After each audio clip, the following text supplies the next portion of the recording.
Assalamualaikum warahmatullahi wabarakatuh. Saya Lalang Mayapada, mahasiswi Komunikasi dan Penyiaran Islam IAIN Pekalongan, nomor induk 3417144. Sebelumnya mohon maaf jika penampilan saya dan juga pengambilan gambar yang kurang maksimal, mohon dimaklumi. Di sini saya hanya ingin menjawab soal UAS dari mata kuliah Produksi Penerbitan Pers kelas B.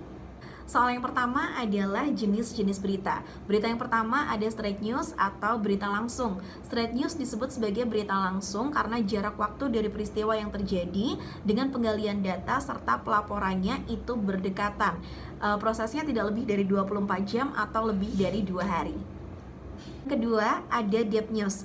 Teks berita deep news disebut juga sebagai tulisan yang memuat laporan yang hendak diberitakannya, memiliki nilai berita yang berat, baik dari segi fakta, penggalian data, dan juga dampaknya kepada masyarakat umum. Nah, proses penggalian data untuk teks berita ini memerlukan perencanaan, persiapan matang, dan juga analisa yang mendalam. Yang ketiga ada opinion news atau berita pendapat.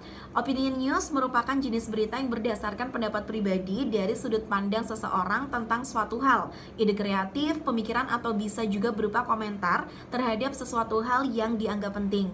Nah, biasanya berita opini ini diambil dari narasumber yang merupakan figur masyarakat seperti para ahli, cendekiawan, profesor atau pejabat yang terutama berhubungan dengan suatu masalah atau peristiwa yang sedang dibahas. Yang keempat ada interpretative news atau berita interpretatif. Interpretative news adalah berita yang dikembangkan dari straight news dengan tambahan komentar dan juga penilaian dari reporter atau narasumber yang berkompeten. Jenis berita ini merupakan penggabungan dari fakta dan opini atau penilaian reporter atau narasumber. Yang kelima ada investigation news atau berita investigasi. Investigation news merupakan berita yang mengembangkan sebuah berita yang didasari oleh penyelidikan atau penelitian dari berbagai sumber. Pertanyaan yang kedua adalah teknis dan syarat pendirian pers online. Sesuai pasal 12 UU Pers, perusahaan pers diwajibkan untuk mengumumkan nama, alamat, dan penanggung jawab secara terbuka melalui media yang bersangkutan. Khusus untuk penerbitan pers ditambah nama dan juga alamat percetakan. Dari segi pemberitaan, media online sebagai alat jurnalistik harus taat dan juga tunduk pada kode etik jurnalistik dan berpegang pada pedoman pemberitaan media cyber. Selain itu, Dewan Pers menetapkan bahwa perusahaan pers tersebut juga harus mengacu pada standar perusahaan pers dan juga standar organisasi perusahaan pers. Nah, untuk dasar hukumnya kalian bisa lihat di sini ya. Kita ke soal yang ketiga, gimana sih cara merancang rubrikasi, konten, atau program yang baik? Nah, kita ketahui dulu, rubrik ini adalah sebuah ruang di dalam surat kabar atau majalah yang berisikan berita. Nah, di dalam sebuah surat kabar atau majalah ini berisikan program atau konten yang bisa dinikmati para pembacanya. Masyarakat Indonesia seringkali tertarik dengan hal-hal yang memang dekat atau erat dengan kehidupan mereka sehari-hari, seperti isu-isu politik, gosip-gosip tentang public figure, atau hal-hal tabu lainnya yang justru malah menarik minat baca mereka. Nah, makanya untuk perusahaan penerbitan pers dewasa ini dituntut untuk lebih tajam lagi, lebih aktual lagi, lebih terpercaya lagi, dan lebih terkini lagi. Selain itu, pemilihan bahasa yang seringkali diucapkan oleh masyarakat yang tengah ramai diperbincangkan itu juga bisa menarik atau meningkatkan motivasi dari minat baca para masyarakat.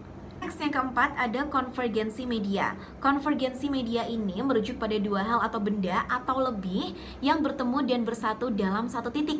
Konvergensi ini nggak cuma didorong oleh kepentingan bisnis untuk memperlebar pasar, namun juga akibat dari hasrat konsumen untuk lebih mudah mendapatkan konten dengan media dimanapun, kapanpun, dan dalam format apapun yang mereka inginkan.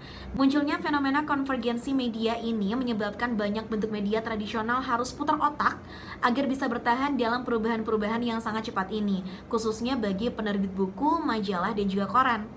Nah, sebagai media yang cukup besar di Indonesia, ada Kompas misalnya, koran harian terbesar di Indonesia.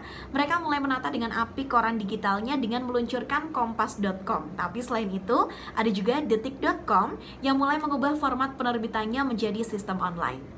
Oke, yang terakhir, apa aja sih yang harus dipenuhi dalam mendirikan sebuah lembaga pers? Sebelumnya teman-teman bisa baca dulu untuk dasar hukum Undang-Undang Nomor 40 Tahun 1999 tentang pers di sini ya. Nah, pasal 10, perusahaan pers memberikan kesejahteraan kepada wartawan dan karyawan pers dalam bentuk kepemilikan saham dan atau pembagian laba bersih serta bentuk kesejahteraan lainnya. Dan yang terpenting adalah perusahaan pers wajib mengumumkan nama, alamat, penanggung jawab secara terbuka melalui media yang bersangkutan, khusus untuk penerbitan pers ditambah nama dan alamat percetakan. Itu tadi 5 soal yang bisa saya jawab. Mohon maaf bila ada salah kata dan perbuatan. Terima kasih. Wassalamualaikum warahmatullahi wabarakatuh.